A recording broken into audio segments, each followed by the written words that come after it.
It just makes me want to go home and rip my yard out. Start over. Talking to yourself. Yeah, talking to the camera. I said I see this and it makes me want to go rip my yard out. Just start over. You would not believe. I couldn't even come close to telling you how far I have to go. Oh, but how long have you been working on this? Well, actually, from about right where you were standing right there was our property line. Uh-huh. Right there. We purchased this out here 5 years ago. Oh. And this was just Oh. that out there. We brought the whole mountain down. It went right down level with the road down there. I mean, that whole, all that is just, we brought in or... Wow, you've done all this in 5 years. Yeah. Working for my son. Yeah. And doing this in your spare time. Well, like you, I've got issues. Yeah. Yeah, I would say so. Yeah. Bob? No thanks. I'm good. I just finished a mocha actually. So. Yeah, it's a kick. You know, when I was growing up as a kid, I don't know how many houses we lived in, you know? Yeah. From here to there, and God, I thought we lived in some of the houses for a long time, and ended up in a year or 2 years as I go back over, you know, my memory, and I drive around and stuff, and they seem so huge. I know. And basically, I just wanted a place, so like a refuge that my kids could always know that they could always come to. Yeah. Same with the grandkids. I mean, things went to shit, you know. Yep. There's a home. There's always a home. Always can go home. Yeah. You know, and I, in one respect, I had that because all my relatives, since the turn of the century, actually it was 1907, landed from Romania up on top of Stevens Pass. And they were the foremans in all the tunnels. And they would get, like they had the Japanese, the Chinese, the East Europeans, and they would have those people bring the rock down that they'd blast out of the tunnels. Oh, okay. And that's where I got attracted to rock walls. My grandfather built rock walls. And that's what they did in Romania. Okay. Wow. Wow. They came over here. So did your grandfather teach you how to build? No. The rock mason? No, you just learned that on I'm really not a mason. Okay. You know, so you're just self-taught on the rock building? Okay. Yeah. Well, it's like I always say, just not knowing how to do something never has stopped me. You know, I'm not going to let that stop me. It's because I don't know how to do it. Yeah, I've learned so much along the way. It's been a lot of fun. Quite a journey, and I've been able to pass it on to the kids. Well, I was talking about that this little design up here, that your granddaughter designed that, and you're teaching your grandkids how to use their minds and their hands, and that's an awesome thing. You know, I told you about the paint on the building, and just the other day, she was sitting out there. She's 8 years old, and she comes up and she works.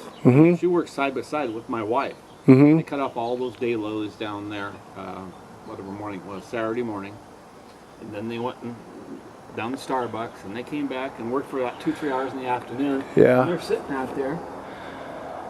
You see those things hanging on, those squash things hanging on the corner up there? Yeah.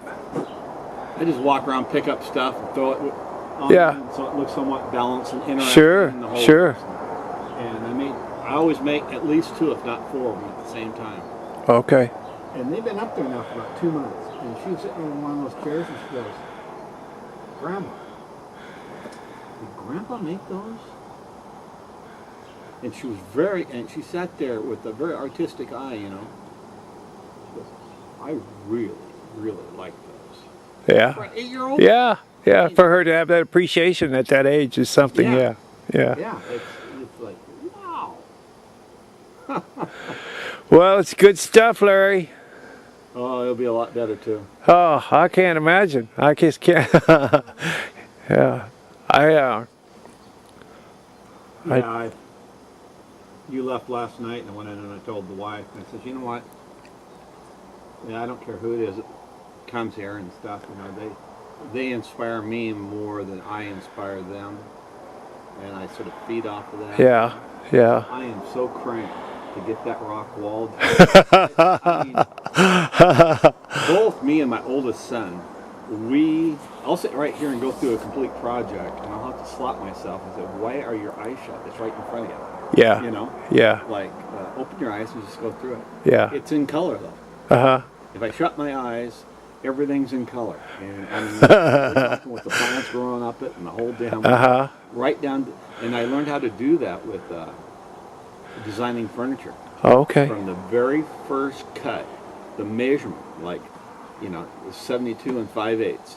Designed in your mind before Once you it's there, I start. never write anything down. Yeah. I tell you, it's right there. Every step, every screw. That's amazing. Yeah. Mm. Well, it's nice when you can't get to sleep, or Yeah. you wake Yeah. up early and you don't feel like getting. Well, you know, I guess I do that. I never thought about that, but I do that with the car thing. You know, I bet you do. I kind of things go through my mind at night. If I can't sleep, I'll lay there and think about this or that about that car. You know, and but I kind of tend to build as I go and design as I go. Oh, yeah. That's why I have to do everything 3 times That way you can ad lib. because I design it as I go. Same here. Yeah. No matter where I do something. Yeah. That's why I'm Yeah. a little bit more rushed as far as time. You have to keep things moving. Yeah. You can let things sit for a month or two. You come back and like, whoa, why don't I do this?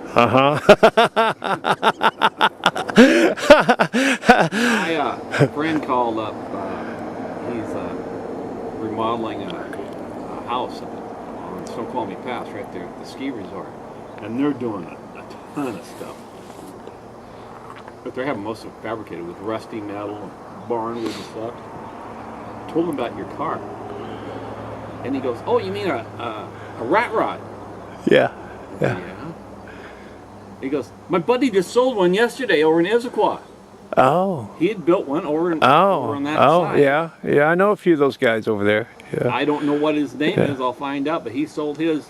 Well, I won't know the name of the guy, but I'll know the car. Oh, okay. I know a lot of these guys say, you know, so-and-so. I go, what does he drive? Oh, yeah. Yeah, You know? I do the same thing with color of carpet. Yeah. What color was their carpet and where'd they live? Yeah. Yeah. Tell you Yeah. what I did for them. Yeah. Well, that's cool. Hopefully it suffices them, and Yeah. it could be exciting. Yeah. Yeah. Well, I think I'm going to get on up the hill. I got to, like I said, I need to do some water up there. So So it won't bother you if I come on? I'd love to have you come up. I may be a little embarrassed about after, you know, seeing all this, but I want you to come by. Yeah. Yeah. You know, I Yep. get some of the... Sometimes a layman, somebody that doesn't even do something, they'll throw an idea out. Uh-huh. I'm looking at it like... And I get to thinking about it, and I go, if I change it just a little bit, Yeah. their idea just a little bit, wow, that's really not a bad idea. Yeah.